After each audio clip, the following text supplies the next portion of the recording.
السلام عليكم ورحمة الله وبركاته. الحمد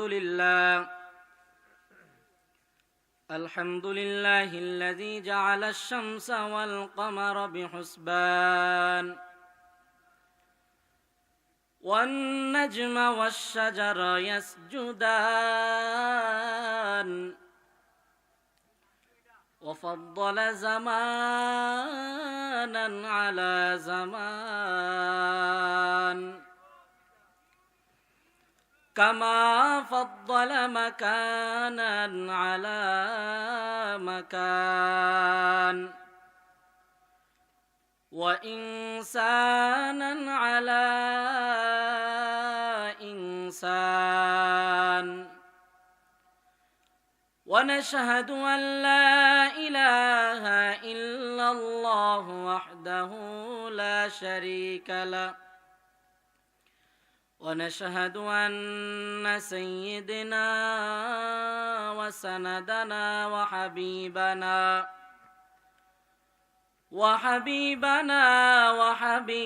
ربنا وطبيبنا وطبيب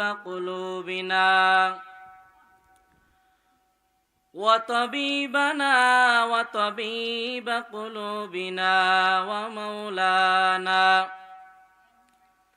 ومولانا محمدا عبده ورسوله صلى الله تعالى عليه وعلى آله وأصحابه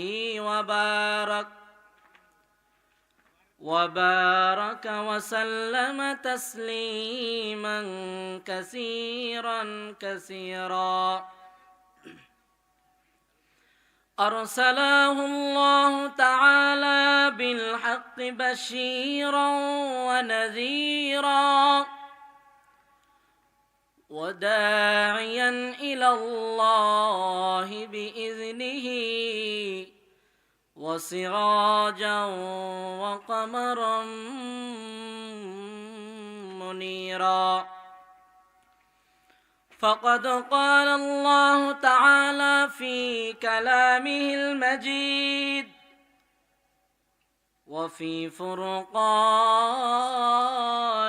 الحميد أعوذ بالله من الشيطان الرجيم بسم الله الرحمن الرحيم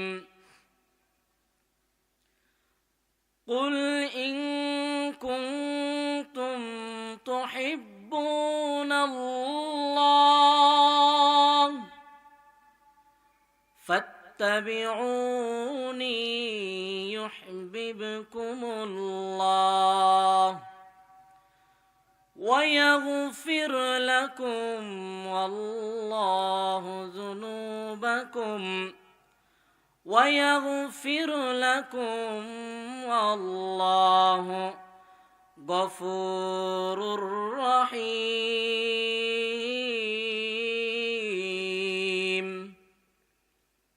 إلى آخر الآية. وقال النبي صلى الله عليه وسلم من أحب سنتي فقد أحبني ومن أحبني كان معي في الجنة तुकु जाओ सुन्नते अहमद को जा बा मोहम्मद कैबुअर निस्बत तुरा।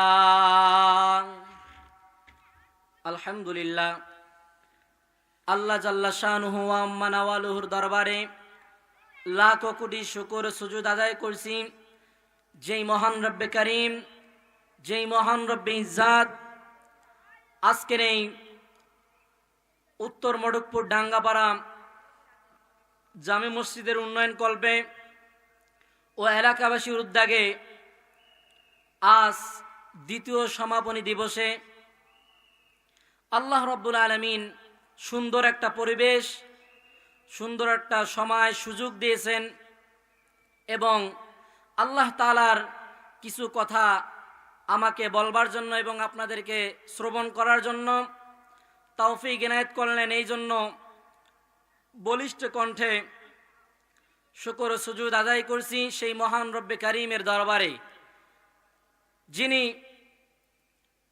এত হাজার হাজার মানুষদের ভিড় ও মধ্য থেকে আল্লাহ তাআলা যাদেরকে যাচাই বাছাই করেছেন, যাকে পছন্দ করেছেন, মহাব্বত করেছেন, তাকেই এই দ্বীনের মজলিসে এসে কিছু কথা শোনার তৌফিক দিলেন।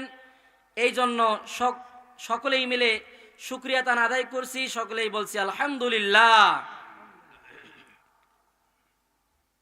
আজকের আমার আলোচনার শিরোনাম, আমি আপনি কিভাবে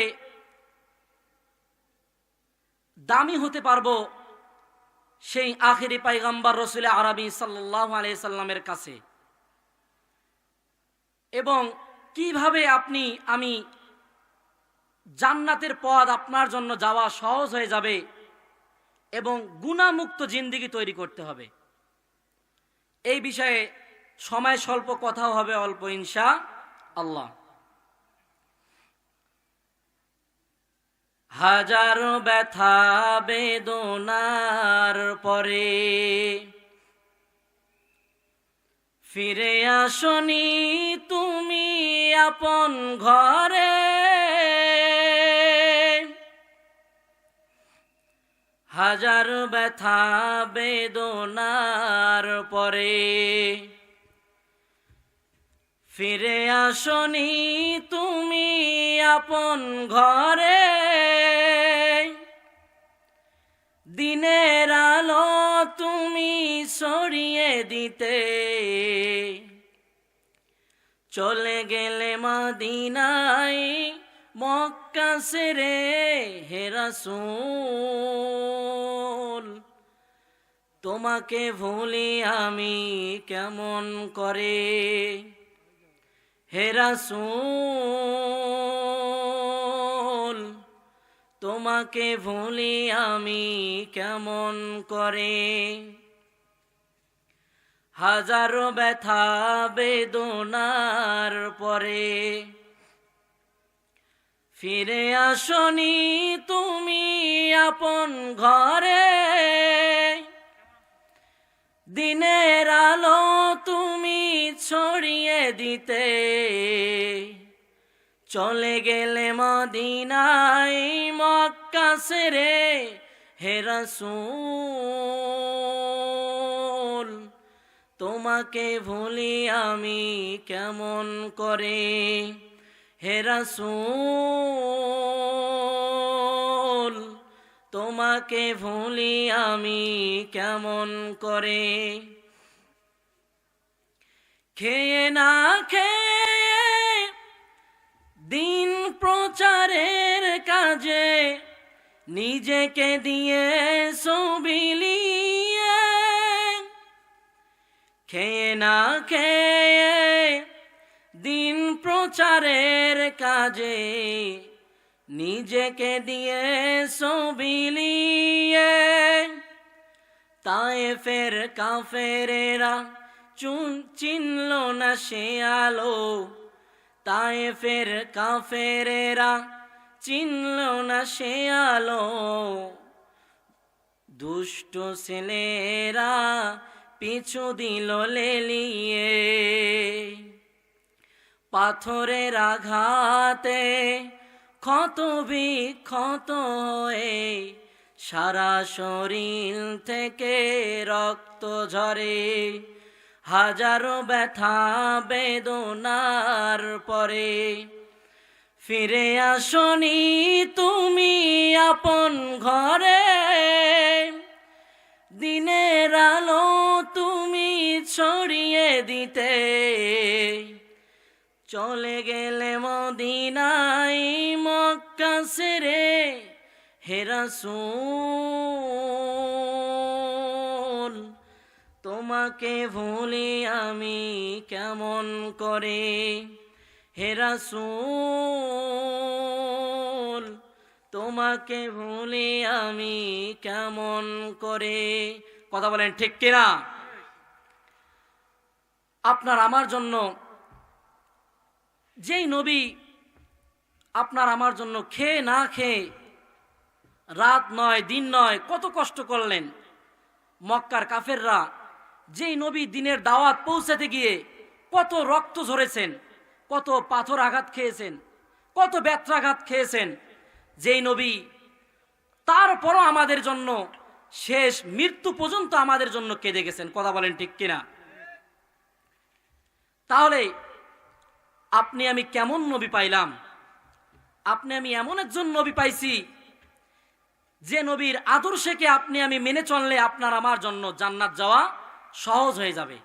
তাই আসুন, নবীকে কিভাবে আপনাকে আমাকে স্মরণ করতে হবে, নবী আপনার জন্য আমার জন্য কি রকম কষ্ট করে গেলেন মৃত্যুর আগ পর্যন্ত, নবী আপনাকে কিভাবে স্মরণ করতে বলেন। তাই আল্লাহ তাআলা বলেন, কুল ইন কুনতুম তুহিব্বুনাল্লাহ ফাত্তাবিউনি ইউহিব্বুকুমুল্লাহ। আল্লাহ তাআলা জানায় দেন, ও হাবিব আমার শুনে নাও, আপনি আপনার উম্মতের কাছে জানায় দিন,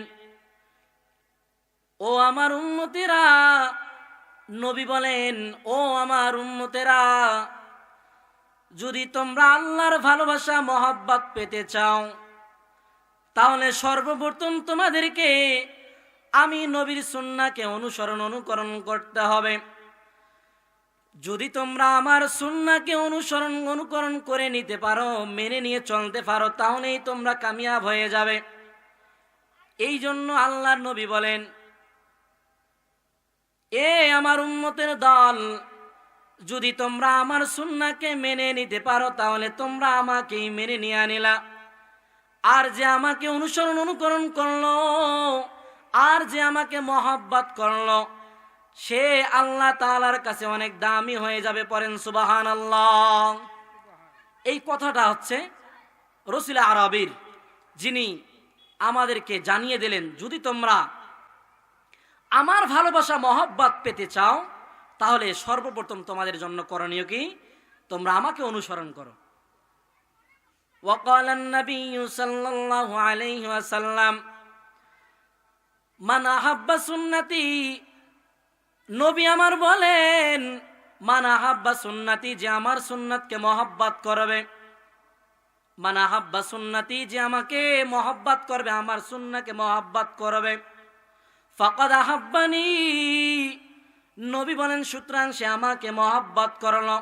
ওয়ামান আহাব্বানি, আর যে আমাকে মহব্বত করলো, কানা মাই ফিল জান্নাহ, নবী আমার জানায় দেন, যে আমাকে মহব্বত করলো সুতরাং সে আমার সুন্নাহকে মহব্বত করলো। আর যে আমার সুন্নাহ এবং আমাকে মহব্বত করলো, আল্লাহর নবী জানায় দেন, কানা মাই ফিল জান্নাহ, তার স্থান শেষ সময় হয়ে যাবে জান্নাত ঠিকানা। বলেন সুবহানাল্লাহ। তাহলে নবী জানায় দিলেন যে তোমরা যদি আমার সুন্নাহকে ভালোবাসো সুতরাং তোমরা আমাকেই ভালোবাসলা, আর যে আমাকে ভালোবাসলা তার স্থান কোথায়? জান্নাত। এরপর আল্লাহ তাআলা জানায় দেন, কোরআনের মধ্যে জানায় দেন যে তোমরা কিভাবে তোমার নবীর সুন্নাহকে তোমরা খেরে ধরবা। ওয়ামা আতাকুমুর রাসূলু ফাখুযুহু ওয়ামা নাহাকুম আনহু ফান্তাহু, আল্লাহ তাআলা আদেশ দিয়ে দেন, ও নবী আমার, আপনি আপনার উম্মতদেরকে জানায় দিন, আপনি আপনার উম্মতদেরকে প্রসার করে দেয়া দিন। ওয়ামা আতাকুমুর রাসূলু ফাখুযুহু ওয়ামা নাহাকুম আনহু ফান্তাহু, আল্লাহ জানায় দেন, ও আমার বান্দারা, রসুল তোমাদেরকে যা আদেশ করছেন তা তোমরা পাকড়াও করে নাও, ধরে নাও। ইস্তেকামাত অটলতার সাথে তোমরা অন্তরের মধ্যে গাঁথিয়ে নিয়ে নাও। যদি তোমরা গাঁথিয়ে নাও তাহলেই তোমরা কামিয়াব হয়ে যাবে। আর আল্লাহ এরপর আবার জানায় দেন, যদি আল্লাহর নবী তোমাদেরকে যা আদেশ করছেন তা তোমরা পাকড়াও করে নাও, আর যা তোমাদেরকে নিষেধাজ্ঞা করেছেন তা থেকে তোমরা বিরত থাকো। এই আদেশটা কার? আল্লাহর। সকলে বলেন আদেশ কার? জবান ছেড়ে বলতে হবে।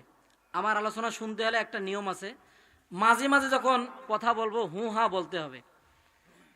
আমি যদি কথা বলি, একটা উদাহরণ দেই, প্রায় 50 থেকে 60 জন শিক্ষকের কাছে ছাত্ররা লেখাপড়া করতেছে। এখন মাঝে মাঝে যদি বীজগণিত অথবা পাটিগণিত থেকে জিজ্ঞাসা করা হয় ছাত্রদেরকে, শিক্ষক জিজ্ঞাসা করেছেন, যদি কেউ কোনো শব্দ না করে তাহলে শিক্ষক মনে করেন কি জানেন? যে তারা মনে হয় আমার কথা বুঝতেছে না, এই জন্য তারা আমার কথার অ্যান্সার দিতে পারতেছে না, কথার উত্তর দিতে পারতেছে না। তো কথাটা এমনই উদাহরণস্বরূপ যে আমি আলোচনা করতেছি, আপনারা মনে হয় আমার কণ্ঠই শুনে যাচ্ছেন কিনা জানি না, এই কান দিয়ে শুনে এই কান দিয়ে বের করতেছেন নাকি আবার, এরকমটা যেন না হয়। আজকের দ্বিতীয় সমাপনী দিবসে এরকম অন্তর দিল দিয়ে দেমাগ দিয়ে বসবেন, জেনে কিছু কথা এই মাহফিল থেকে আপনি নিয়ে যাইতে পারেন। কথা বলেন ঠিক কিনা? আপনার জন্য যেন কামিয়াব হয়ে যায়।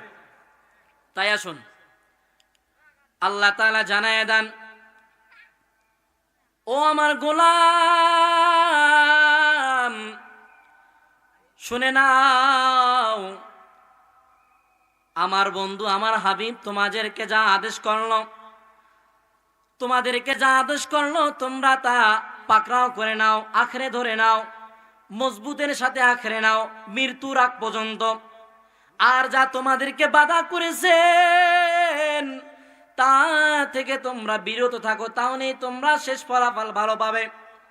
এই কথা কার? আল্লাহর। এরপরে আল্লাহ তাআলা আবার জানায় দেন, লাকাদ কানা লাকুম ফি রাসূলিল্লাহি উসওয়াতুন হাসানা। আল্লাহ রাব্বুল আলামিন জানায় দেন, নিশ্চয় আমি এমন একজন নবী পাঠাইলাম যেই নবীর মধ্যে উত্তম আদর্শ রয়েছে। এই নবীর উত্তম আদর্শে যদি তোমরা মেনে নিয়ে চলাফেরা করতে পারো তাহলেই তোমরা অনেক দামি হতে পারবে।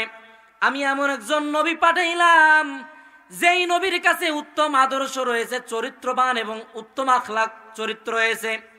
এমন একজন নবী পেয়ে যদি তোমরা এই নবীর আমলকে তোমরা আঁকড়ে না ধরো, তোমরা মেনে না চলো, তাহলে তোমাদের মতো হতভাগা আর বান্দা পৃথিবীর জমিনে কেউ হতে পারে না। কথা বলেন ঠিক কিনা? তাহলে আপনি কিভাবে দামি হতে পারবেন?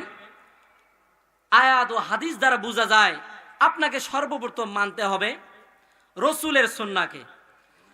যদি আপনি রসুলের সুন্নাহকে মানতে পারেন তাহলে আপনি শেষ পর্যন্ত জান্নাত আপনার ঠিকানা হয়ে যাবে। আল্লাহ রাব্বুল আলামিন আরো আয়াতে কারিমার মধ্যে জানায় দেন নবী সম্পর্কে, ওয়া ইন্নাকা আলা খুলুকিন আযীম। পড়েন আল্লাহু আকবার। আল্লাহ রাব্বুল আলামিন জানায় দেন, ওয়া ইন্নাকা লাআলা খুলুকিন আযীম। আল্লাহ রাব্বুল আলামিন বলেন, নিশ্চয় আমি এমন একজন নবী পাঠাইলাম যেই নবীর মধ্যেই রয়েছে উত্তম আদর্শ। ও নবী আমার, নিশ্চয় আপনার মধ্যে উত্তম আদর্শ রয়েছে এবং আপনি ঠিক স্থানে অবস্থান করতেছেন, আপনি উত্তম চরিত্রবানের শিখরে অবস্থান করতেছেন। ও নবী আমার, এই আদর্শ থেকে যদি আপনার উম্মতেরা আমল করতে পারে তাহলেই তারা দামি হতে পারবে, তাহলেই তারা কামিয়াব হতে পারবে। চিন্তা করে দেখেন, সুন্দর একটা আলোচনা জানায় দেই উদাহরণ হিসাবে। নবীর জামানায় হযরতে আবু তালেব রসুলের চাচা ছিলেন। কথা বলেন, কি ছিলেন? রসুলের চাচা ছিলেন। এই আবু তালেব এত মহব্বত করতেন, নিজের ভাতিজা মুহাম্মদকে অনেক মহব্বত করতেন। আবু তালেব নিজের জীবনটাকে বিলিয়ে দেওয়ার জন্য প্রস্তুত ছিল। আবু তালেব নিজের কলিজা কেটে দেওয়ার জন্য মুহাম্মাদের জন্য রাজি হয়েছিল। লাগাতার নবীর জন্য 40 থেকে 50 বছর পর্যন্ত নবীর সঙ্গে সংস্পর্শে ছিল। এই আবু তালেব নবীকে মহব্বত করতেন, মৃত্যুর আগ পর্যন্ত মহব্বত করে গেছেন। কিন্তু আবু তালেবের কপালের মধ্যে ঈমান গ্রহণ আসে নাই, কালেমা ঈমান গ্রহণ করতে পারে নাই। আবু তালেব একদিন মৃত্যুর শয্যায় পড়ে গেলেন। এবার আল্লাহর নবী কানে কানে গিয়া বলেন, ও চাচা যান, আমার পাশে বসে আছেন আবু জাহেল, আমার পাশে বসে আছেন আবু লাহাব। এই আবু জাহেল আবু লাহাব কারো সামনে আপনাকে বলতে হবে না, কানে কানে ফিসফিস করে জানায় দেন, ও আমার চাচা যান, সবার সামনে আপনাকে কালেমা গ্রহণ করতে হবে না। ও আমার চাচা যান, আপনি আমাকে দিল দিয়ে মহব্বত করেছেন, আপনি আমার জন্য কলিজা কেটে দেওয়ার জন্য রাজি আছেন। ও আমার চাচা যান, আপনি শুধু একটা বারের জন্য আমার কানে কালেমা গ্রহণ করে কানের মধ্যে আওয়াজ পৌঁছায় দেন। যদি একটা বারের জন্য হলেও আপনি কালেমা আমার কানের মধ্যে জানায় দেন, আমিন মুহাম্মদ বলে দিলাম, ওই হাসরের ময়দানে যখন আমি নবী জান্নাতে যাব, ওই সময় আপনাকে নিয়ে জান্নাতে যাব, আপনাকে ছাড়া কখনো আমি মুহাম্মদ জান্নাতে যাব না। পড়েন সুবহানাল্লাহ। কি মহব্বত ছিল, কি ভালোবাসতেন নবী আমার তার চাচা জানকে। অথচ চিন্তা করে দেখেন, এত সুন্দর করে জানায় দিলেন। এবার উত্তরটা কি দেয় আবু তালেব শুনেননি? এবার আবু তালেব উত্তর দেয়, ও ভাতিজা আমার, আমি জানি তাওরাতের কিতাবের মধ্যে লেখা আছে শেষ একজন নবী হবে, সেটাই আমার ভাতিজা মুহাম্মদ, এবং তুমি মুহাম্মদ, কিন্তু তোমার বাবা হবে আব্দুল্লাহ এবং তোমার মাতা হবে আমেনা। তুমি হবে রসুলের রসুল, তুমি হবে নবীদের সর্দার হবে তুমি। আমি জানি, বড় বড় কিতাবের মধ্যেও পড়েছি, আমার জানার বাকি নাই। ও মুহাম্মদ, শুনে নাও, আমি জানি তুমি মুহাম্মদ, আমি জানি কালেমা গ্রহণ করলে আমি জান্নাতে যাব, আমি জানি কালেমা গ্রহণ না করলে জাহান্নামে যাব, আমি জানি। তারপরও মুহাম্মদ বলে দিলাম, আমি মারা যাব, মৃত্যুবরণ করব, তারপরও আমি তোমার চাচা হয়ে বললাম, আমি আমার বংশধর, আমি আমার মা বাবার ধর্মকে কখনো বিলম্ব করতে পারবো না, আমি আমার মা বাবার ধর্মকে কখনো ত্যাগ করতে পারবো না। পড়েন নাউজুবিল্লাহ। কত মহব্বত করতেন এই আবু জাহেল এবং আবু লাহাব, সব সময়ের জন্য নবীর পিছনে লেগে থাকতো, নবীকে কিভাবে অপমান অপদস্থ করা যায়, নবীর গর্দান কিভাবে ফেলা যায়, নবীর কল্লা কিভাবে কেটে ফেলা যায়। এই আবু জাহেল আবু লাহাব খ্রিস্টানদের মধ্যে বড় বড় পাদ্রী ছিল।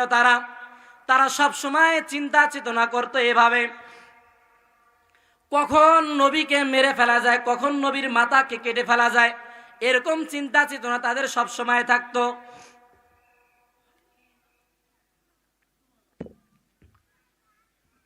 এবার আল্লাহর নবী জানায় দেন, লা ইউমিনু আহাদুকুম হাত্তা আকুনা আহাব্বা ইলাইহি মিন ওয়ালিদিহি ওয়া ওয়ালাদিহি ওয়ান নাসি আজমাইন। আল্লাহর নবী জানায় দেন, তোমাদের মধ্যে কখনো কেউ ততক্ষণ পূর্ণাঙ্গ মুমিন হতে পারবে না লা ইউমিনু, কখনো মুমিন হতে পারবে না, আহাদুকুম হাত্তা আকুনা হাব্বা ইলাই মিন ওয়ালিদিহি ওয়া ওয়ালাদিহি ওয়ান নাসি আজমাইন। এবার নবী আমার জানায়ে দেন, তোমাদের মধ্যে কখনো পর্যন্ত পূর্ণাঙ্গ মুমিন হতে পারবে না যতক্ষণ না পর্যন্ত তোমাদের কাছে আমি নবী, তোমাদের মা বাবা এবং তোমাদের আত্মীয় স্বজনদের থেকে আমি যতক্ষণ না পর্যন্ত পূর্ণাঙ্গ নবী হিসাবে দামি হতে পারবো না, ততক্ষণ পর্যন্ত তোমরা দামি হতে পারবেন না। তাহলে আল্লাহর নবী জানায় দেন, তোমরা ততক্ষণ পর্যন্ত পূর্ণাঙ্গ মুমিন হতে পারবে না যতক্ষণ না পর্যন্ত তোমাদের আত্মীয় স্বজন, মা বাবা, ভাই বোন, পরিবার পরিজন সবার থেকে যতক্ষণ না পর্যন্ত বেশি ভালোবাসবে না আমি নবীকে, ততক্ষণ পর্যন্ত তোমরা পূর্ণাঙ্গ মুমিন হতে পারবে না। তাহলে যদি আপনি আমি দামি হতে চাই, সর্বপ্রথম দিল দিয়ে মহব্বত করতে হবে। কাকে বলেন? মুহাম্মদ সাল্লাল্লাহু আলাইহি ওয়াসাল্লামকে। তেনাকে যদি আপনি আমি মহব্বত করি, তাহলে আপনি আমি অনেক কামিয়াবির দরওয়াজা হাসিল করতে পারবো। চিন্তা করে দেখেন, নবীর জামানায় অনেক কাফের ছিল, বেঈমান ছিল, ইহুদি খ্রিস্টান ছিল, যারা কিনা নবীর সামনে একরকম থাকতো, পিছনে থাকতো আর একরকম। কিভাবে থাকতো? নবীর সামনে বলতো, কিছু কিছু কাফের বলতো, ও নবী আমার, আপনি যা বলবেন আমরা তা শুনবো কিন্তু মানব না। ও নবী আমার, আপনি যা বলবেন আমরা তা শুনবো কিন্তু কখনো মানব না। আর কিছু কিছু মুসলমান বলতো, ও নবী আমার, আপনি যা বলবেন না তা আমরা তখনই মেনে নেব। ও নবী আমার, আপনি যখনই যেই কথাকে আদেশ করবেন আমরা সঙ্গে সঙ্গে ওই কথাকে আমরা মেনে নিয়ে নেব। এবার কিছু কিছু কাফের নবীর সামনে একরকম থাকতো, তাদের সামনে যখন চলে যাইতো, তাদের পাদ্রীদের কাছে চলে যাইতো, ওই সময় বলতো, আরে শুনে নাও, আমি মুহাম্মাদের কাছে যাই তবে ঠিক, কিন্তু আমি মুহাম্মাদের সামনে একরকম, কিন্তু তোমাদের কাছে একরকম। আমি মুহাম্মাদকে কিন্তু দিল দিয়ে মানি না, আমি মুহাম্মাদকে কিন্তু ভালোবাসি না, আমি কিন্তু মুহাম্মাদের দলের লোক না, আসলে আমি তাল মিলায়ে চলি। চিন্তা করে দেখেন, কিছু মুসলমান যারা শুনলো তারা মানলো, যারা মানলো শুনলো তারাই কামিয়াব হয়ে গেল। অতএব আপনার আমার জন্য সব সময়ের জন্য করণীয় হলো, আপনি আমি কিভাবে নবীকে মহব্বত করতে পারি, কিভাবে নবীকে ভালোবাসতে পারি। যদি আপনি আমি ভালোবাসতে পারি, হাসরের ময়দান আপনার আমার জন্য সহজ হয়ে দাঁড়াবে। কিভাবে সহজ হয়ে দাঁড়াবে? সুন্দর করে আলোচনাটা শুনবেন, মন দিয়ে শুনবেন, দিলের কানে আলোচনা শুনবেন। ও মুসলমান ইমানদার, আল্লাহর গোলাম, আল্লাহ জানায় দেন, ও জিবরাইল শুনে নাও, ওই যে আমার হাবিব কাঁদতেছেন, কেন এত চিন্তা করতেছেন আমার নবী? ও জিবরাইল যাও, আমার হাবিবকে জানায় দাও, আমার হাবিব যেন কোনো টেনশন না করে। কেন জানি আমার নবী কাঁদতেছেন, কেন যেন আমার নবী চিন্তিত, কেন যেন আমার নবী অনেক পেরেশানিত, ঘাবড়াচ্ছে। ও জিবরাইল যাও, আমার নবী যেন কখনো কোনো টেনশন না করে। এবার জিবরাইল আমিন এসে বলে, ও মায়ের নবী আমার, আল্লাহ জানায় দেন, আল্লাহ আমাকে পাঠিয়েছেন আপনার কাছে। ও নবী, আপনি চিন্তিত হবেন না, আপনি পেরেশানিত হবেন না, আপনি কেন এত ঘাবড়ানোর প্রয়োজন কোনো নাই আপনার, আপনি কোনো টেনশন করবেন না। এবার জিবরাইল আমিন বলেন, ও মায়ার নবী আমার, বলেন দেখি আপনি কেন কান্না করেন? এবার আল্লাহর নবী বলেন, ও ভাই, আমি কেন কাঁদি তুমি জানো নি? আমি কেন কাঁদি? আমার হাসরের ময়দানে আমার উম্মতের কি উপায় হবে, আমার উম্মতেরা কি করবে, আমার এই টেনশন হয়। আমি নবী থাকা সত্ত্বেও আমার উম্মতেরা যদি জাহান্নামে যায়, আমি নবী কখনো তা মেনে নিতে পারবো না। এবার আল্লাহর নবীর কাছে জিবরাইল জানায় দেন, ও নবী আমার, আপনি চিন্তিত হবেন না, আপনি আমার সঙ্গে এখনই সামুদ গোত্রের দিকে চলেন। কোন গোত্রে বলেন? সামুদ গোত্রে। কোন গোত্রে বলেন না কেন? কোন গোত্রে? সামুদ গোত্রে।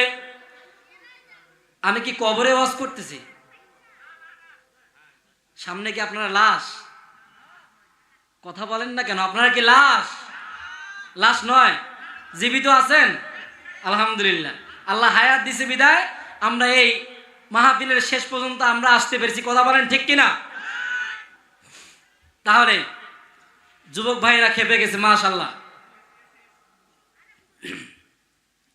যুবক ভাইদের খেপা ভালো, বেশি খেপা ভালো না। কেমন? যুবক ভাইদের দ্বারা মদিনার মধ্যে সব থেকে বেশি খেদমত হয়েছে। পড়েন না সুবহানাল্লাহ? মুরব্বীদের দ্বারা নয়, মদিনার মধ্যে সব থেকে বেশি যুবকদের দ্বারায় দিনের খেদমত হয়েছে বেশি। তাহলে কথাগুলো দিনের কানে শুনবেন। কোন জায়গায় কথা ছাড়লাম? ওই যে জিবরাইল এসে বললেন, ও মায়ের নবী আমার, আপনি চিন্তিত হবেন না, আপনি আমার সঙ্গে এখনই সামুদ গোত্রের দিকে চলেন, আপনি চিন্তিত হবেন না। এবার মায়ের নবীকে হাত ধরে নিয়ে গেলেন সামুদ গোত্রের দিকে। যখন সামুদ গোত্রের দিকে নিয়ে গেলেন, কবরের সামনে দাঁড়িয়ে গেল। জিবরাইল ডেকে বলে, ইয়া রাসূলুল্লাহ, আপনি প্রমাণ এখনই নেবেন। এই যে কবরটা দেখা পাচ্ছেন, এই কবরের সামনে আপনি এখন এই পাখা দ্বারা আঘাত করবেন। যদি আপনি পাখা দ্বারা আঘাত করেন, যখনই আপনি পাখা দ্বারা আঘাত করবেন আপনি প্রমাণ পেয়ে যাবেন, আপনি চিন্তিত হবেন না। এবার মায়ের নবী আমার পাখাটা হাতে লইলেন। পাখা লইয়া জিবরাইল আমিন বলেন, ও মায়ের নবী আমার, পাখা দ্বারা কবরের মধ্যে আপনি আঘাত করেন। যখন এই মায়ের নবীকে পাখা দ্বারা আঘাত করতে বললেন, যখন এই মায়ের নবীকে পাখা দ্বারা আঘাত করতে বললেন, মায়ের নবী সঙ্গে সঙ্গে পাখার দ্বারা কবরের মধ্যে আঘাত করলেন। যখন এই কবরের মধ্যে পাখা দ্বারা আঘাত করলেন, সঙ্গে সঙ্গে একজন জীবিত ব্যক্তি দাঁড় হয়ে গেল। বলেন সুবহানাল্লাহ। দাঁড় হয়ে কি বলে শুনেন। কবর থেকে বের হয়ে বলতেছে, লা ইলাহা ইল্লাল্লাহ মুহাম্মাদুর রাসূলুল্লাহিল হামদুলিল্লাহি রাব্বিল আলামিন। কবর থেকে আগন্তুক ব্যক্তি দাঁড়িয়ে এই কথা বলল। এবার জিবরাইল আমিন ডেকে বলে, ও মায়ের নবী আমার, এই যে কবর থেকে দেখলেন, আপনাকে উঠার সঙ্গে সঙ্গে চিনতে পারল, লা ইলাহা ইল্লাল্লাহ মুহাম্মাদুর রাসূলুল্লাহ, নাই কোন মাবুদ আল্লাহ ছাড়া, মুহাম্মদ সাল্লাল্লাহু আলাইহি সাল্লাম আল্লাহ তাআলার প্রেরিত বান্দা ও রাসূল। আলহামদুলিল্লাহি রাব্বিল আলামিন, সমস্ত প্রশংসা সেই মহান রব্বে কারীমের দরবারে। অতএব জিবরাইল আমিন জানায় দেন, ও মায়ের নবী আমার, যারা দুনিয়াতে থাকা অবস্থায় আপনার সুন্নাহকে মানবে, আপনাকে অনুকরণ করবে, তারাই কিয়ামতের ময়দানে কবর থেকে যখনই উঠবে, উঠার সাথে সাথে তারা আপনাকে এভাবে কবর থেকে চিনতে পারবে। পড়েন সুবহানাল্লাহ। তাহলে আপনি আমি যদি নবীকে ভালোবাসি, মহব্বত করি, নবীর সুন্নাহকে আখেরে ধরি, তাহলেই আপনি আমি কবর থেকে হাসরের ময়দানে যখনই উঠব তখনই আমরা নবীকে চিনতে পারব। তুকু যাও সুন্নতে আহমদ কুজা বা মুহাম্মদ কাইবুয়াদ নিসবত তোরা। কবি আমার শেরের মধ্যে জানিয়ে দেন, তুমি কোথায় আর নবীর সুন্নত কোথায়? তুমি কই আর নবীর সুন্নত কই? তাহলে তোমার সম্পর্কটা কিভাবে মুহাম্মদ সাল্লাল্লাহু আলাইহি সাল্লামের সঙ্গে হবে? তুমি কই আর নবীর সুন্নত কই? তাহলে তোমার সম্পর্কটা কিভাবে মুহাম্মাদের সঙ্গে হবে? অতএব তোমার সঙ্গে সম্পর্কে এভাবে হতে হবে, মনে হয় যেন তুমি নবীকে দেখতে পাচ্ছ, এরকম ভাবে সম্পর্ক থাকতে হবে। দুনিয়াতে এরকম নজরিয়া দেখা গেছে, এরকম নজরিয়া দেখা গেছে, অনেক আল্লাহর বান্দা, অনেক আল্লাহওয়ালা আলেম যারা কিনা রাত নয় দিন নয়, রাতের মধ্যে ঘুমাইলে নবীকে স্বপ্নে দেখে, বলেন সুবহানাল্লাহ। নবীর সঙ্গে আপনার সম্পর্ক যদি বেশি ভালো হয়, কানেক্ট সম্পর্ক যদি ভালো হয়, নিসবত সংস্পর্শ যদি ভালো হয়, তাহলে আপনি অনেক দামি হতে পারবেন। আপনিও নবীর সঙ্গে সাক্ষাৎ করতে পারবেন যদি আপনি আমলিয়াত হতে পারেন। 5 ওয়াক্ত সালাতের পর আপনি আমল করবেন, তাহলে দেখবেন আপনিও কামিয়াব হতে পারবেন। অতএব আল্লাহ তাআলা জানায় দেন, ওয়ামা আরসালনাকা ইল্লা রাহমাতাল লিল আলামিন, ওয়ামা আরসালনাকা ইল্লা রাহমাতাল লিল আলামিন। আল্লাহ রাব্বুল আলামিন বলেন, ও আমার বান্দাগণ, তোমরা কেমন নবী পাইছো জানো নে? তোমরা এমন একজন নবী পাইছো যেই নবীর চেহারা মুবারকের দিকে তাকাইলে ক্ষুধা নিবারণ হয়ে যায়। ও মুসলমান ইমানদার আল্লাহর গোলাম, আল্লাহ বলেন তোমরা এমন একজন নবী পাইলা যেই নবীর চেহারা মুবারকের দিকে তাকাইলে ক্ষুধা নিবারণ হয়ে যায়, যেই নবীর চেহারার দিকে তাকাইলে চোখের পলক আর কখনো ফেলতে মন চায় না। ও মায়ের নবী, এরকম ভাবে যদি আপনি আর্তনাদ করতে পারেন, ও মায়ের নবী আমার, আপনার সঙ্গে আমি কিভাবে সাক্ষাৎ করতে পারবো, এরকম ভাবে আর্তনাদ করবেন, কিভাবে আপনাকে দেখতে পারবো, এরকম চিন্তা চেতনা যদি আপনার থাকে, তাহলে আপনি আমলিয়াত হবেন, দুরূদ শরীফ পড়বেন এবং 5 ওয়াক্ত সালাতের পর আমল করবেন। দেখবেন আপনিও নবীকে দেখতে পারবেন, স্বপ্নের মাধ্যমে হলেও খাবের মাধ্যমে নবীকে দেখতে পারবেন। এই জন্য আমরা এমন একজন নবী পাইলাম যেই নবী আমাদের জন্য রহমত স্বরূপ হিসাবে এসেছে, যেই নবী পৃথিবীর জমিনে অনেক দামি হয়ে এসেছেন, যেই নবী নবীদের সরদার, রাসূলদের সরদার। আনা খাতামুন নাবিয়্যিন লা নাবিয়্যু বাদা, নবী আমার জানায় দেন। তাহলে চিন্তা করে দেখেন, নবী আমার মৃত্যুর পর্যন্ত, নবী আমার মৃত্যুর শেষ পর্যন্ত কি কষ্ট করে গেলেন। নবী আমার যখন মৃত্যু বরণ করবেন, তার আগের একটা সুন্দর হায়াতুল হায়ান নামে একটা কিতাব আছে, আল বিদায়া ওয়ান নিহায়া নামে একটা কিতাব আছে। এই কিতাবের মধ্যে এই ঘটনার দলিল আছে। এই ঘটনাটা অনেক সুন্দর, বুঝার মতো একটা ঘটনা। আল্লাহ তাআলা জানায় দেন, আজরাইল, ও আজরাইল, বলো দেখি তোমার কয় সময় জান কবজ করতে কষ্ট হয়েছে? এবার আজরাইল বলেন, আল্লাহ, আমার 2 সময় জান কবজ করার কষ্ট হয়েছে। ওগো মালিক, আমার 2 সময় জান কবজ করতে কষ্ট হয়েছে, এমন কষ্ট আর পৃথিবীর জমিনে আমার হয় নাই। আল্লাহ তাআলা জানেন কোন সময় কষ্ট হয়েছে, আল্লাহ কিন্তু জানেন। কথা বলেন ঠিক কিনা? আল্লাহ তো হলেন আলিমুন বিজাতিস সুদূর, আলিমুল গায়ব। আল্লাহ এমন কোনো বিষয় নয় আল্লাহ জানেন না।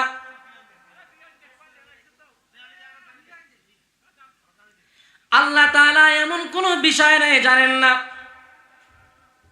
এই জন্য আল্লাহ বলেন, আজরাইল বলো দেখি তোমার কোন দুই সময় জান কবজ করতে কষ্ট হয়েছে। এবার আজরাইল বলেন, আল্লাহ গো, নবীর এই ঘটনাটা নবীর হাদিস থেকেও বর্ণনা করা হয়েছে। ওগো মালিক, আমার ওই দুই সময় জান কবজ করতে কষ্ট হয়েছে। সাগরের মধ্যে একটা অনেক বড় জাহাজ ছিল। ওই জাহাজের মধ্যে একজন গর্ভবতী মহিলা ছিল, সে ছিল প্রেগনেন্ট। ওই গর্ভবতী মহিলার পেটের মধ্যে ছিল বাচ্চা। ওই মহিলার বাচ্চা প্রসব হবে ভাব এমন সময় জাহাজটা উতাল পাতাল ঢেউয়ের কারণে হচ্ছে। ঢেউয়ের কারণে জাহাজটা ডুবে যাওয়ার মতো হয়ে গেল। শত শত মানুষ তারা সবাই মিলে আর্তনাদ করতেছেন, ওগো মালিক, ওগো আল্লাহ, আমাদেরকে বাঁচায় দেন। আল্লাহ গো, আপনি আমাদের বাঁচায় দেন। এই কথা বলে আর্তনাদ করতেছেন। এমন তো অবস্থায় ওই মহিলা, প্রেগনেন্ট মহিলার আপনি ওই সময় হুকুম দিয়েছেন ওই গর্ভবতী মায়ের জান কবজ করার জন্য। ওগো আল্লাহ, আমি ওই সময় ভাবলাম এখন ওই গর্ভবতী মায়ের যদি জানটা চলে যায়, গর্ভবতী মায়েরই বা কি অবস্থা হবে, বাচ্চাটারই বা কি অবস্থা হবে। এবার আজরাইল বলেন, আল্লাহ তুমি তো সমস্ত ক্ষমতার মালিক, তুমি তো সমস্ত কিছু হুকুম দিয়ে চালাও, আমার কোনো ক্ষমতা নাই ওই গর্ভবতী মাকে আমি বাঁচিয়ে রাখবো। আল্লাহ তাআলা বলেন, ইন্নামা আমরুহু ইদা আরাদা শাই'আ, ইন্নামা আমরুহু ইদা আরাদা শাই', ইদা আরাদা আন ইয়াকুলা লাহু কুন ফায়াকুন। ইন্নামা আমরুহু ইদা আরাদা শাই', ইদা আরাদা আন ইয়াকুলা লাহু কুন ফায়াকুন। আল্লাহ তাআলা বলেন, আমি এমন আল্লাহ, আমি আল্লাহ কারো কাছ থেকে কোনো অনুমতি নিতে হয় না, কারো কাছ থেকে কোনো পারমিশন নিতে হয় না। আমি আল্লাহ এমন আল্লাহ, আমি আল্লাহ কারো কাছ থেকে কোনো পারমিশন নিতে হয় না, আমি আল্লাহ যা ইচ্ছা তাই করি। এবার আল্লাহ তাআলা বলেন, আজরাইল তাহলে তোমার ওই সময় জান কবজ করতে কষ্ট হয়েছে, আর কোন সময় কষ্ট হয়েছে? এবার আজরাইল বলে, ওগো মালিক, আর একটা সময় আমার জান কবজ করতে কষ্ট হয়েছে, বলো কোন সময় কষ্ট হয়েছে? বললেন, আপনার হাবিব যখন মৃত্যুবরণ করেন এই সময় জান কবজ করতে কষ্ট হয়েছে। এই ঘটনা কিন্তু অনেক সুন্দর। মায়ের নবী মৃত্যুর আগ পর্যন্ত শেষ নবীর উম্মতের জন্য কত কষ্ট করে গেলেন। মারা যায় ভাব এমন তো অবস্থায় কি না কথা বলে গেলেন। এবার আল্লাহ তাআলা বলেন, আজরাইল যাও যাও, আমার হাবিবকে জানিয়ে দাও আমি আল্লাহ আমার বন্ধুর সঙ্গে সাক্ষাৎ করতে চাই, আমি আল্লাহ আমার বন্ধুর সঙ্গে সাক্ষাৎ করতে চাই। এবার এই কথা বলার পর আজরাইল চলে গেলেন মায়ের নবীর কাছে। মালাকুল মউত আজরাইল যখন চলে গেলেন আল্লাহর নবীর কাছে, আল্লাহর নবীর কাছে বলেন, ইয়া রাসূলুল্লাহ, ইয়া হাবিবাল্লাহ, আল্লাহ আপনার সঙ্গে সাক্ষাৎ করতে চান। পড়েন সুবহানাল্লাহ। সাক্ষাৎ মানে কি জানেননি? নবীর ইন্তেকালের খবর নিয়ে এসেছেন মালাকুল মউত আজরাইল। আজরাইল বলেন, ওগো মালিক, আমি আপনার বন্ধুর কাছে যাইতেছি। এবার যখন আজরাইল চলে আসলো, বলল, ইয়া রাসূলুল্লাহ, ইয়া হাবিবাল্লাহ, আল্লাহ আপনার সঙ্গে সাক্ষাৎ করতে চেয়েছেন। এবার মায়ের নবী ডেকে বলেন, এ মালাকুল মউত আজরাইল, শুনো শুনো, তোমাকে আমি জান কবজ করতে দেব, তবে একটা আমার শর্ত আছে। এই শর্ত আমার যতক্ষণ না পর্যন্ত পূর্ণ হবে না, ততক্ষণ পর্যন্ত তুমি আজরাইল, মালাকুল মউত আজরাইল আমার শিয়রে বসে থাকবে, তারপরও তোমাকে কখনো আমি অনুমতি দেব না। পড়েন না সুবহানাল্লাহ। দেখেন আমার নবীর কি রকম প্রায়োরিটি, কি রকম ক্ষমতা। এমন ক্ষমতা কি আমাদের বাংলাদেশের প্রেসিডেন্টের আছে? কথা বলেন, প্রেসিডেন্টের আছে? আজরাইল যখন আসবেন জান কবজ করার জন্য, আমাদের বাংলাদেশের বর্তমান তো প্রেসিডেন্ট এখনো ঠিক করা হয় নাই। কথার কথা ডক্টর ইউনূসের কাছে এসেছেন। ডক্টর ইউনূসের কাছে যখন মালাকুল মউত আজরাইল যাবেন, এবার বলবেন, আপনাকে জান কবজ করার জন্য আল্লাহ পাঠিয়েছেন, আমি আজরাইলকে পাঠাইছেন আপনার কাছে। এই কথাকে আজরাইল বলবেন? কখনো বলবেন না, এই কথা কখনো বলবেন না। আপনাকে জান কবজ করব, আপনি অনুমতি দিলে জান কবজ করব, ডক্টর ইউনূসের কাছে বলবে? বলেন, কখনো বলবে না।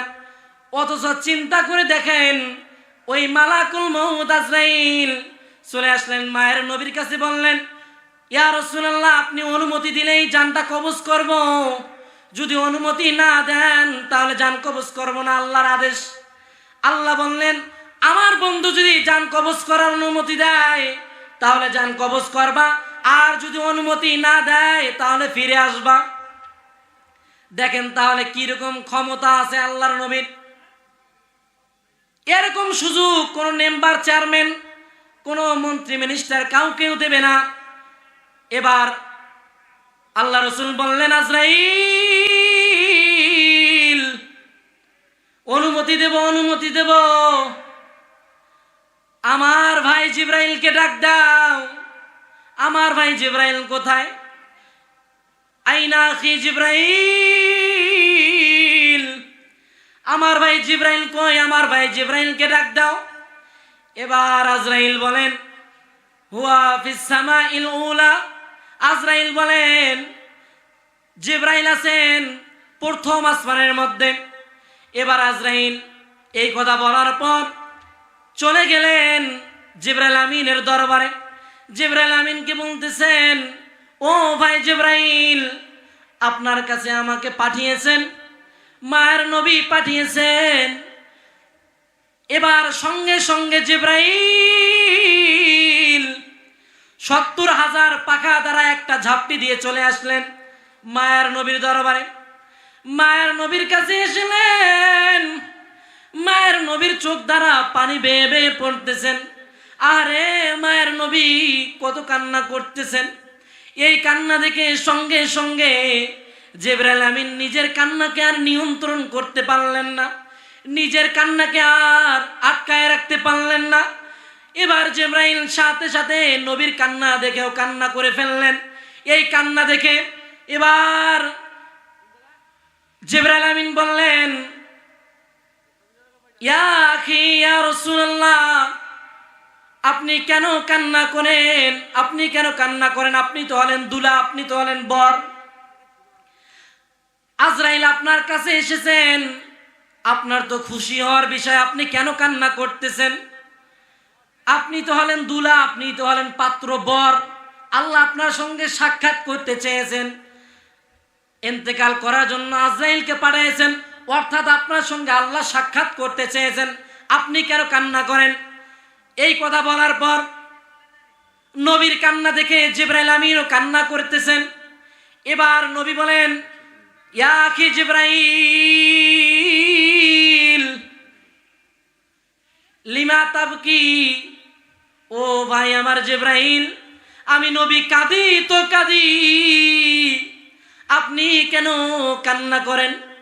জিবরাইল আমিনকে যখন এই প্রশ্ন করলেন, জিবরাইল আমিন বলতেছেন, ইয়া রাসূলুল্লাহ, ইয়া হাবিবাল্লাহ, আমি কেন কাঁদতেছি, আপনি কেন আমি কান্না করি আপনি জানেননি? আপনি এমন একজন নবী, দুনিয়ার মধ্যে অনেক পয়গম্বর এসেছেন, হাজার হাজার পয়গম্বর এসেছেন। অন্যান্য পয়গম্বরদের কাছে আমি 10 বার, 20 বার, 100 বার, 300 বার, 1000 বার পর্যন্ত ওহী নিয়ে গেছি। আমি জিবরাইল, আমি অন্যান্য নবীদের কাছে 5 বার, 10 বার নয়, অন্যান্য নবীদের কাছে 5000 বার, 10,000 বার পর্যন্ত ওহী নিয়ে গেছি। কিন্তু আপনি এমন একজন নবী, আপনার কাছে 10,000 বার নয়, 15,000 বার নয়, আপনি এমন একজন নবী, আপনার কাছে আমি জিবরাইল আমিন 24,000 বার ওহী নিয়ে এসেছি। বলেন সুবহানাল্লাহ। ও নবী আমার, আমি তো এই জন্য কান্না করি, আপনার কাছে আমি 10,000 বার নয়, 20,000 বার নয়, 24,000 বার পর্যন্ত ওহী নিয়ে এসেছি, এই জন্য আমি কান্না করি। আর আপনি অনুমতি দিলেই তো মালাকুল মউত আজরাইল আপনার শিয়রে বসে আছেন, আপনি অনুমতিটা দিয়া দিলেই তো আপনার জান কবজ করে ফেলবেন। এই কথা যখনই বললেন, এবার মায়ের নবী আমার বললেন, অনুমতি দেব, তবে আমার একটা শর্ত হলো, আমি নবী যখন দুনিয়ার থেকে বিদায় নিয়ে যাব, আমার এতিম উম্মতের খবরদারি কে করবে? আমার এতিম উম্মতের খবরদারি যতক্ষণ না পর্যন্ত কেউ নেয়ার মতো থাকবে না, কেউ নেয়ার মতো হবে না, আমি নবী কখনো আজরাইলকে জান কবজ করার অনুমতি দেব না। এবার এই কথা বলার পর মালাকুল মউত আজরাইল শুনলেন, সঙ্গে সঙ্গে জিবরাইল আমিন চলে গেলেন আল্লাহ তাআলার কাছে। আল্লাহর কাছে গিয়ে বলতেছেন, ওগো মালিক, ওগো আল্লাহ,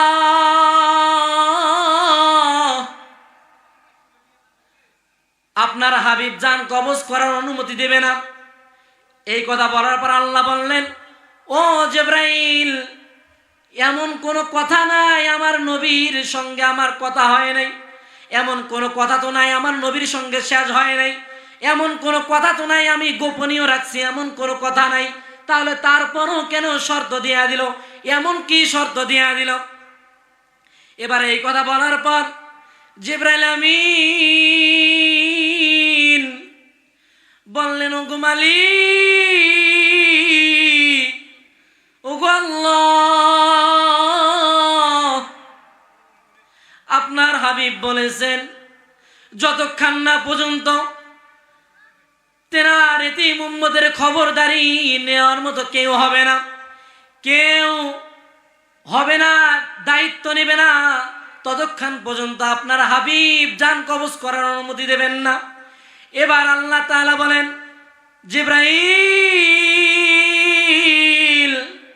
যাও যাও, আমার বন্ধুকে জানিয়ে দাও, তার এতিম উম্মতের খবরদারি আমি আল্লাহ স্বয়ং নিয়ে নিলাম। পড়েন সুবহানাল্লাহ। জিবরাইল যাও যাও, আমার বন্ধুকে জানিয়ে দাও, তার এতিম উম্মতের খবরদারি আমি আল্লাহ স্বয়ং নিয়ে নিলাম। এবার জিবরাইল আমিন চলে আসলেন নবীর কাছে, নবীর কাছে জানিয়ে দিলেন, ওগো নবী, আপনার এতিম উম্মতের খবরদারি স্বয়ং আল্লাহ নিয়ে নিয়েছেন। এই কথা যখনই বললেন, নবী মুস্কি মুস্কি হাসি দেয়। নবী বলেন, জিবরাইল, ও ভাই জিবরাইল, তাহলে তো খুশির এই বার্তা জানাইলা তুমি, আমি খুশি হয়ে গেলাম। এরপর আজরাইলকে এবার বলতেছেন নবী। নবী বলেন, মালাকুল মউত আজরাইল, তুমি আমার জান কবজ করবা, তবে আরেকটা শর্ত। পড়েন না সুবহানাল্লাহ। ও আজরাইল, তুমি আমার জান কবজ করবা, তবে আরেকটা শর্ত হলো, শুনে নাও, আরেকটা শর্ত হলো, আমার এতিম উম্মতের যখন মৃত্যু হবে, আমার এতিম উম্মতের যখন তুমি জান কবজ করবা, ও আজরাইল, যত মৃত্যুর সময় কষ্ট আছে আমি নবীকে দিয়ে দাও। আজরাইল যত কষ্ট আছে আমাকে দাও, আমার এতিম উম্মতের জন্য মৃত্যুর সময় কোনো কষ্ট না হয়। আজরাইল আমাকে কষ্ট দিবা কোনো যেন আমার উম্মতেরা না পায়। এবার আজরাইল যখন জান কবজ করার জন্য বুকের মধ্যে হাত দিয়া দিলেন, জান কবজ করার জন্য যখন এই বুকে হাত দিলেন, নবী বলেন আজরাইল তুমি কি আমার বুকের মধ্যে পুরা আসমান জমিন পুরা পৃথিবীটা কি চেপে দিয়েছো? আজরাইল তুমি কি আমার বুকের মধ্যে চাপা দিয়েছো, এত কেন কষ্ট হয়? আজরাইল তারপর যত কষ্ট আছে আমাকে দাও, কিন্তু আমার এতিম উম্মতের যখন জান কবজ করবা তারপর যেন আমার এতিম উম্মতের এত কষ্ট না হয়। এবার আজরাইল কয়, ওগো মায়ের নবী, আমি আপনাকে জানাই দিলাম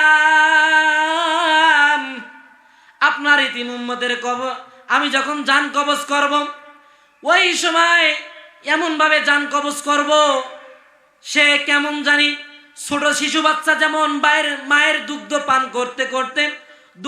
করতে করতে ঘুমায় যায়, শিশু বাচ্চা বুঝতে পারে না,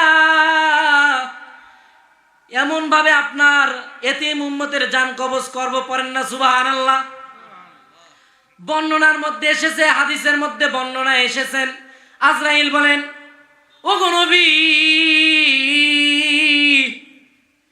আপনার উম্মতের আমি জান্নাত থেকে সুঘ্রাণ যুক্ত রুমাল বের করে নিয়ে আসে, তারপর আপনার এতিম উম্মতের আমি জান কবজ করব। পড়েন সুবহানাল্লাহ। ও মুসলমান শুনে নাও, দেখেন নবী আমার মৃত্যুর আগ পর্যন্ত কত কষ্ট করে গেলেন। পুরা পৃথিবী মনে হয় নবীর বুকের মধ্যে চাপা দেয়, তারপরে নবী বলেন আজরাইল যত কষ্ট আছে আমাকে দাও, তারপরে যেন আমার এতিম উম্মতের কষ্ট না হয়। দেখেন নবী কত কষ্ট করেন, তারপর আমরা এমন উম্মত আমরা আজকে নবীর সুন্নাত থেকে দূরে সরে থাকার কারণে সমাজের মধ্যে যত রকম ফিতনা ফাসাদ তৈরি হইতেছে, কথা বলেন ঠিক কিনা? আরো জোরে বলেন কথা, ঠিক কিনা? নবীর সুন্নাত থেকে দূরে সরে থাকার কারণে আজকে বলেন রাফেজি বলেন, খারেজি বলেন, শিয়া বলেন, মাইজভান্ডারি বলেন, যত রকম দল বের হয়েছে, সব দল বের হওয়ার কারণ হলো আমরা সকল উম্মত নবীর সুন্নাত মানি না, যার কারণে আজকে সমাজের মধ্যে এত ফাটল সৃষ্টি হয়েছে। আহারে, আপনি আমি কেমন উম্মত হলাম, নবীর সুন্নাতকে আঁকড়ে ধরতে পারতেছি না, নবীর মহব্বত আপনার আমার সঙ্গে নাই। কিরকম করে আপনার সঙ্গে স্পর্শ থাকবে, কিরকম করে ভালোবাসা মহব্বত করবে, নবী কিভাবে আপনাকে মহব্বত করবে? হাসরের ময়দানে দেখা যাবে অনেক মানুষের সামনে পর্দা পড়ে যাবে, কালো পর্দা পড়ে যাবে। হাসরের ময়দানে অনেক মানুষের সামনে কালো পর্দা পড়ে যাবে। কেন পড়ে যাবে? যারা নবীর সুন্নাহকে মানবে না তাদের সামনে কালো পর্দা পড়ে যাবে, তারা যেন আল্লাহকে দেখতে না পারেন। আর যারা নবীর সুন্নাহকে ভালোবাসবে, নবীর সুন্নাহকে অনুকরণ করবে, তাদের সামনে কোনো কালো পর্দা থাকবে না। অতএব নবী আমার জানায় দেন, এর উম্মতের দল, তোমরা যত পারো আমার সুন্নাহকে অনুকরণ করে নাও। নবী আমার এত কষ্ট করেন, দেখেন চিন্তা করে, হাসরের ময়দানে ঈসা নবী বলবে, আল্লাহ তুমি আমারে বাঁচাও। মুসা নবী বলবে আল্লাহ তুমি আমারে বাঁচাও। ইব্রাহিম নবী বলবেন আল্লাহ তুমি আমারে বাঁচাও। সব নবীরা বলবে ইয়া নফসি ইয়া নফসি, আল্লাহ তুমি আমারে বাঁচাও।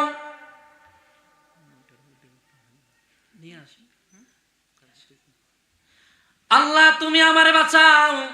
সব নবী বলবেন। ঈসা নবী বলবে আল্লাহ তুমি আমারে বাঁচাও।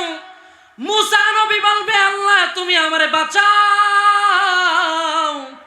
ইব্রাহিম নবীও বলবেন আল্লাহ তুমি আমারে বাঁচাও। সব নবীরা বলবেন আল্লাহ তুমি আমারে বাঁচাও।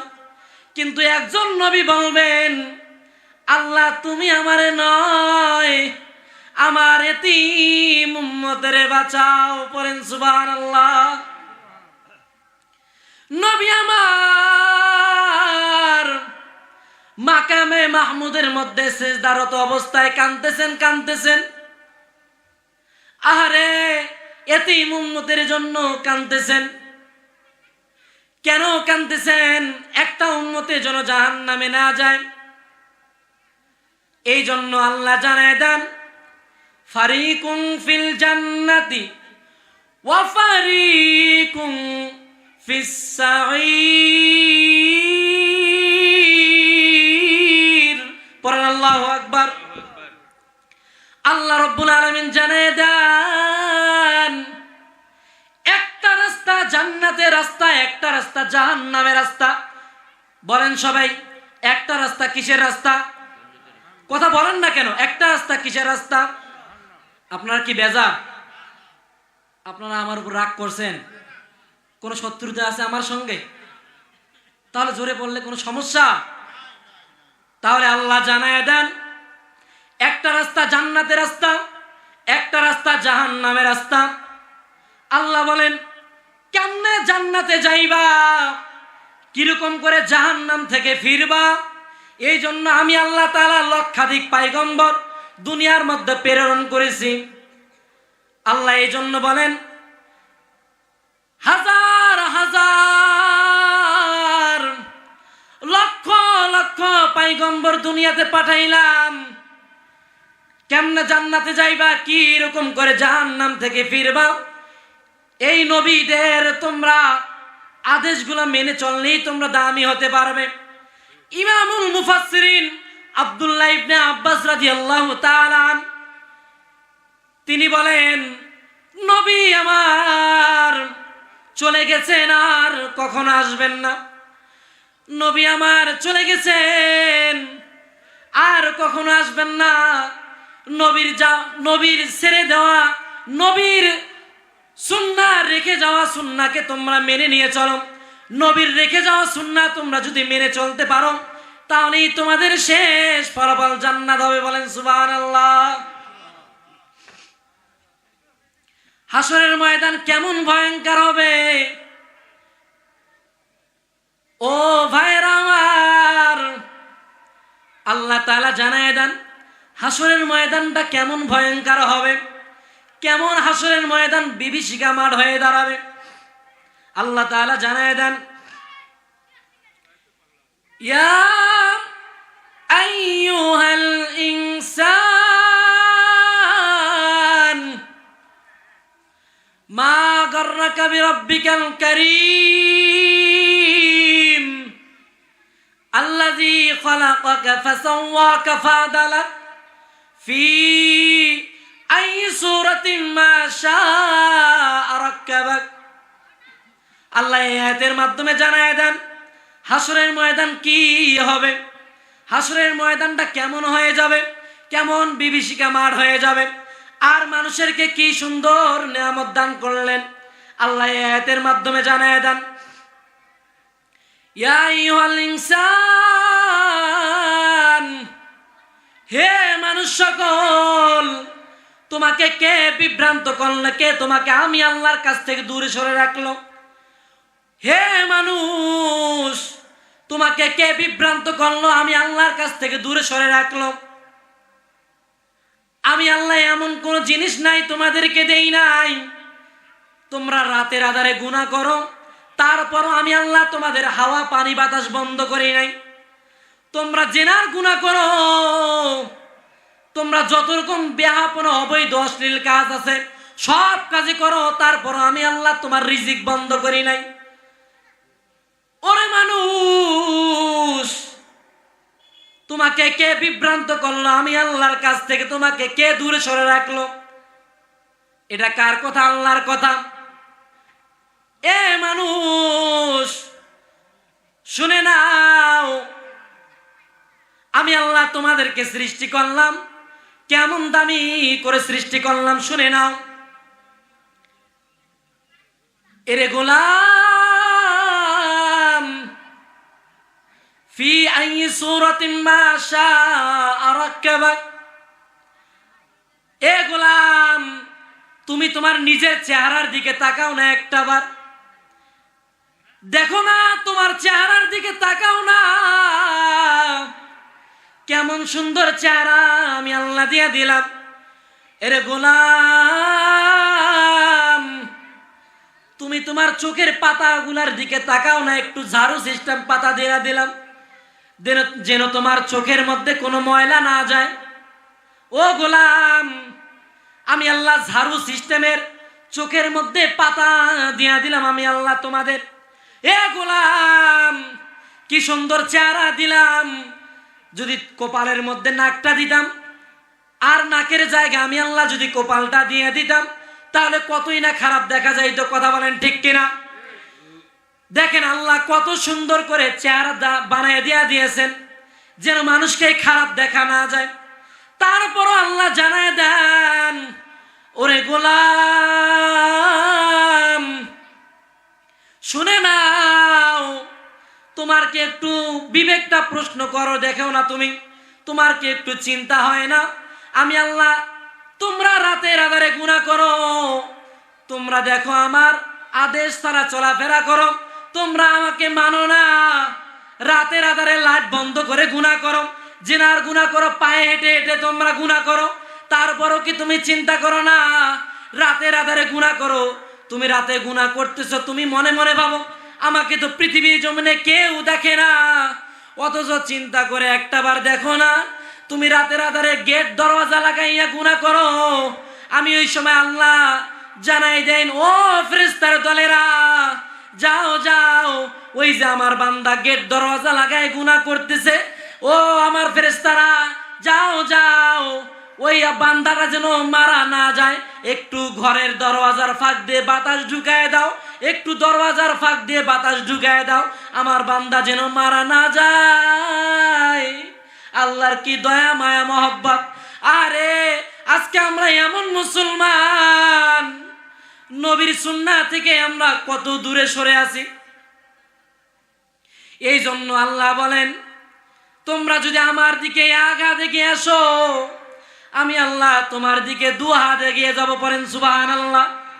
যদি তোমরা দু হাত এগিয়ে আসো, আমি আল্লাহ বলে দিলাম, আতাইতু হারবানা, আমি আল্লাহ তাআলা তোমাদের সঙ্গে পায়ে হেঁটে নয়, আমি আল্লাহ তোমাদের সঙ্গে দৌড়ায় গিয়ে আমি আল্লাহ খাস ভাবে মোলাকাত করব। সুবহানাল্লাহ পড়বেন না? এত কিপটা আপনারা! সুবহানাল্লাহ পড়লে গুনাহ হবে, সুবহানাল্লাহ পড়লে সওয়াব হবে, জান্নাতে একটা আপনার গাছ হয়ে গেল। পড়েন না সুবহানাল্লাহ? যাক, এবার কিপটামি করেন নাই। তাহলে নবী কত কষ্ট করলেন, আল্লাহ উম্মতের প্রতি কত মায়া মহব্বত, আল্লাহ তার বান্দাদের প্রতি কিরকম মায়া মহব্বত। যদি আপনি আমি বুঝতাম, বুঝার চেষ্টা করতাম, তাহলে আজকে গুনাহের দিকে যাইতাম না, আজকে নবীর সুন্নাত থেকে দূরে সরে থাকতাম না। আজকে নবীর সুন্নাত থেকে আমরা সব সময়ের জন্য গাফেল।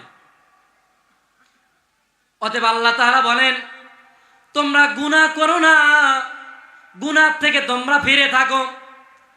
এর নবীর উম্মতের দল। আল্লাহ তাআলা তারপরে বলেন, বান্দারে গুনাহ কর, গুনাহ কর। তারপরও আল্লাহ বলেন, আমি আল্লাহ কিন্তু তোমার দিকে চেয়ে থাকি, কখন বান্দা তুই আমার দিকে ফিরে আসিস। এর বান্দা, আমি তারপরও চেয়ে থাকি তুই কখন আমার দিকে ফিরে আসিস, কখন তুই আমারে একবার আল্লাহ বলে ডাক দিবি। তারপরে দেখেন আল্লাহ কত সুন্দর করে মহব্বত করেন। এরা নবীর উম্মতের দল। নবী বলেন গুনাহ করছো কোনো সমস্যা নাই, আল্লাহ বলেন গুনাহ করছো কোনো সমস্যা নাই। আল্লাহ বলেন কুল ইয়া ইবাদিয়াল্লাযীনা আসরাফু আলা আনফুসিহিম লা তাকনাতু মির রাহমাতিল্লাহ। পড়েন না আল্লাহু আকবার। কুল ইয়া ইবাদিয়াল্লাযীনা আসরাফু আলা আনফুসিহিম লা তাকনাতু মির রাহমাতিল্লাহ। আল্লাহ জানায় দেন, ও নবী আমার, কুল আপনি জানায় দেন, আপনি প্রচার করে জানায় দেন, আপনার বান্দারা আপনার উম্মতেরা যেন কখনো নৈরাশ না হয়। এই জন্য আল্লাহ বললেন কুল ইয়া ইবাদিয়াল্লাযীনা আসরাফু আলা আনফুসিহিম লা তাকনাতু মির রাহমাতিল্লাহ।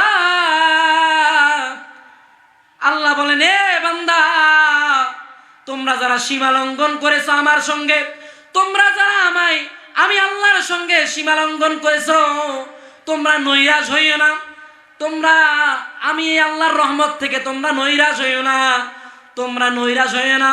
তোমরা দামি হতে পারবে তোমরা যদি একটু চেষ্টা করো, যদি তোমরা 2 রাকাত সালাতুত তওবার নামাজ আদায় করেন, তওবা করতে পারো, আমি আল্লাহ তোমার আসমান জমিন পাহাড় পর্বত যদি পরিমাণ গুনাহ হয়ে থাকে, আমি আল্লাহ তারপরও তা তোমাদের মাফ করে দেব। পড়েন না সুবহানাল্লাহ। চিন্তা করে দেখেন, আপনার আমার গুনাহ অনেক হয়ে গেছে, কিন্তু আপনি মাফ পাবেন কিভাবে? আপনি মাফ পাবেন কিভাবে? বিষয়টা সামনে আর একটু আলোচনা করে শেষ করবে ইনশাআল্লাহ। গুনাহ অনেক হয়ে গেছেন আমার বন্ধুগণ, আমার ভাইয়েরা রে, কোনো দিকে নজর নাই, একটু খেয়াল করবেন। আমি সামনে আর অল্প সময়ের মধ্যে আলোচনা শেষ করব ইনশাআল্লাহ। কোনো দিকে নজর নাই। অর্ধ জাহানের বাদশাহ, অর্ধ জাহানের শাসক, আমিরুল মুমিনিন হযরত উমর, খলিফাতুল মুসলিমিন হযরত উমর রাদিয়াল্লাহু তাআলা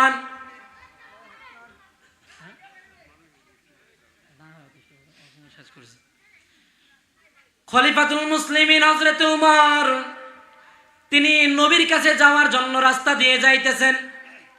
যাইতে যাইতে হঠাৎ করে একজন যুবকের দেখা হয়ে গেল। হযরত উমর তিনি বললেন, ও যুবক ভাই, তুমি রাস্তার পার্শ্ববর্তী স্থানে কেন তুমি কান্না করো? এরে যুবক, বলো তুমি কেন কান্না করো, কি সমস্যা তোমার? এরে যুবক, বলো তুমি কেন কান্না করো? যুবককে যখন এই কথা জিজ্ঞাসা করলেন, আমিরুল মুমিনিন যখন এই জিজ্ঞাসা করলেন, যুবক আরো বেশি করে হাউমাউ করে কাঁদতে লাগলেন, আর কোনো উত্তর দেন না। এবার আমিরুল মুমিনিন হযরত উমর চলে গেলেন মায়ের নবীর দরবারে। মায়ের নবীর কাছে গিয়ে বললেন, ওগো নবী আমার, আমি আস্তে আস্তে হঠাৎ করে একজন রাস্তায় দেখতে পেলাম, যুবক কাঁদতেছেন। ও নবী আমার, যুবক কেন জানি কান্না করতেছেন। যুবককে প্রশ্ন করলাম, যুবক আরো বেশি করে কাঁদতেছেন। এবার নবী বলেন, ও কিশোরের দল, যাও যাও তোমরা যুবককে ধরে নিয়ে আসো, দেখি যুবক কেন কান্না করে, যুবকের কি সমস্যা।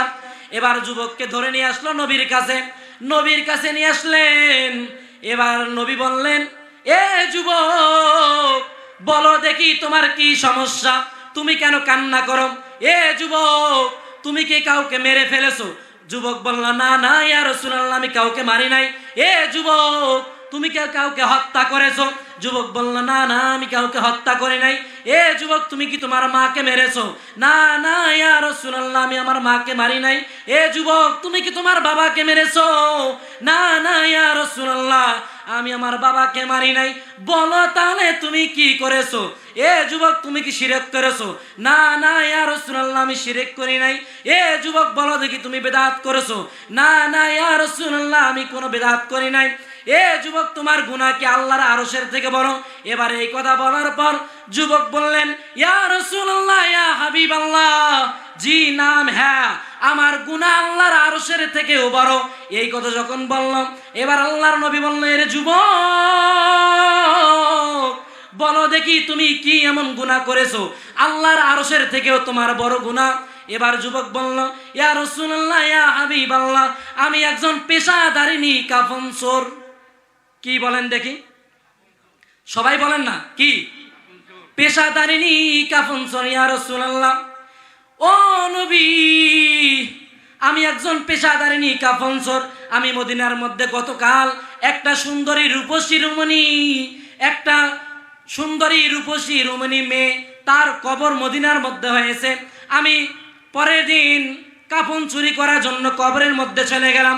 যখন আমি কবরের মধ্যে কবরের এক পাশ থেকে মাটি খনন করে শুরু করে দিয়ে দিলাম, যখন এই খনন করতে লাগলাম, ওই সুন্দরী রূপসী রুমিনী মেয়ের চেহারা দেখে আমি আর নিজেকে নিয়ন্ত্রণে রাখতে পারলাম না, আর নিজেকে কন্ট্রোল করতে পারলাম না। ওগো নবী আমার, কাপড়টা যখন আমি সরাইলাম, সরার সঙ্গে সঙ্গে মেয়েটার চেহারা দেখে নিয়ন্ত্রণে রাখতে পারলাম না, আমি কবরের মধ্যে নেমে গেলাম। যখন কবরের মধ্যে নামলাম, কবরের মধ্যে নেমে আমি যুবক ওই সুন্দরী রূপসী রমণী মেয়ের সঙ্গে আমি জেনা করে ফেলেছি। বলেন নাউজুবিল্লাহ। এবার এই কথা বললেন, এবার আল্লাহর নবীকে বলেন, ওগো নবী আমার, যখন আমি কবর থেকে উঠে আসতেছি, কে জানে কে যেন পিছন দিক থেকে আওয়াজ দিচ্ছে। আমার মনে হচ্ছে ওই মেয়েটাই বলতেছে, এরে আল্লাহর বান্দা, এতগুলা হাজার হাজার মানুষের সামনে তুমি আমাকে উলঙ্গ করে রেখে গেলে।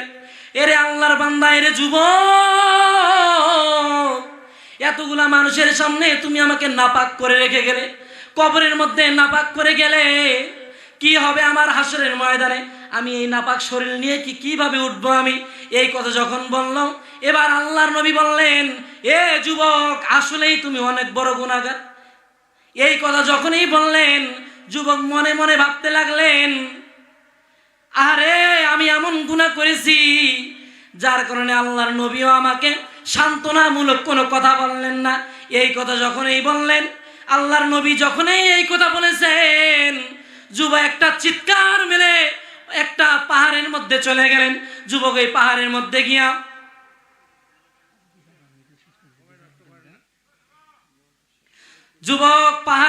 চলে গেলেন।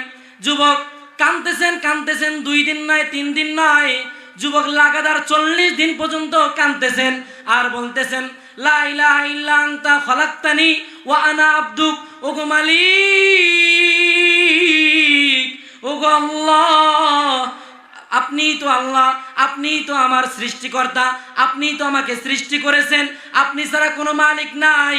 ওগো আল্লাহ, আপনি যদি আমাকে মাফ না করেন তাহলে কেউ নাই মাফ করার মতো। ওগো মালিক, দুনিয়াতে মা রাগ করলে বাবার কাছে আশ্রয় পাওয়া যায়, বাবা রাগ করলে মায়ের কাছে আশ্রয় পাওয়া যায়। মা বাবা দুইজনে যদি রাগ করে তাহলে দুনিয়াতে কোনো না কোনো জায়গায় স্থান পাওয়া যায়। ওগো আল্লাহ, ওগো মালিক, তুমি যদি রাগ করো বলো, তাহলে কার কাছে গিয়ে স্থান পাবো? ওগো আল্লাহ, ওগো মালিক, আমাকে মাফ করে দাও। যুবকের কান্না 40 দিন পর্যন্ত যুবক কান্না করেছেন, যার কারণে আল্লাহ যুবকের কান্নাকে পছন্দ করে নিয়েছেন। এবার আল্লাহ বলেন, এরে জিবরাইল, যাও যাও আমার নবীকে জানিয়ে দাও, ওই যে যুবকের ঘটনার কথা আমার বন্ধুকে জানিয়ে দিয়েছেন, গুনার কথা প্রকাশ করেছেন নবীর কাছে, আমার নবীকে জানিয়ে দাও যে আল্লাহ বলেছেন বান্দাকে রিজিক কে দান করেন, বান্দার হায়াত মৃত্যু কার হাতে, এই কথা প্রশ্ন করতে বলেছেন জিবরাইলকে। এবার জিবরাইল চলে আসলেন নবীর কাছে। জিবরাইল বলতেছেন, ইয়া রাসূলুল্লাহ, ইয়া হাবিবাল্লাহ, আল্লাহ জানতে চেয়েছেন, বলেন দেখি বান্দাকে কে সৃষ্টি করেছেন। এবার আল্লাহর নবী বলেন, ইয়া জিবরাইল, ইয়া কি জিবরাইল, আল্লাহ তাআলা তো আমাকে এবং আমার সমস্ত উম্মতদেরকে সৃষ্টি করেছেন। এবার জিবরাইল বললেন, ইয়া রাসূলুল্লাহ, আল্লাহ জানতে চেয়েছেন যে বান্দার হায়াত মৃত্যু কার হাতে, সবকিছু। এবার নবী বললেন, এ জিবরাইল, সবকিছু আল্লাহর হাতে। এবার জিবরাইল বললেন, ইয়া রাসূলুল্লাহ, ইয়া হাবিবাল্লাহ, আল্লাহ বললেন, আল্লাহ জানায় দিয়েছেন ওই যে যুবক আপনার কাছে বলে গেছেন, গুনার কথা বলেছেন, ওই যুবককে আল্লাহ তাআলা তার চোখের পানির কারণে আল্লাহ মাফ করে দিয়েছেন। পড়েন না সুবহানাল্লাহ। এবার জিবরাইল আমিন এই কথা বলা, এ সাহাবারা যাও যাও, ওই আল্লাহর বান্দাকে জানায় দাও, ওই আল্লাহর বান্দার চোখের পানির কারণে আল্লাহ মাফ করে দিয়েছেন। পড়েন না সুবহানাল্লাহ। তাহলে আজকের আলোচনা এটাই বুঝাইলাম যে নবীর সুন্নাহকে ভালোবাসলে, মহব্বত করলে আপনি আমি কামিয়াব হতে পারবো। অতএব যদি আপনি আমি নবীর সুন্নাহকে মহব্বত করি, নবীর সুন্নাহকে আঁকড়ে ধরি, নবীকে মহব্বত করি, ভালোবাসি, তাহলে আপনি আমি কামিয়াব হয়ে যাব। এবং যদি গুনাহমুক্ত জিন্দেগি বানাইতে পারি, তাহলে আপনার শেষ স্থান হবে কোথায়? জান্নাত। পড়েন না সুবহানাল্লাহ।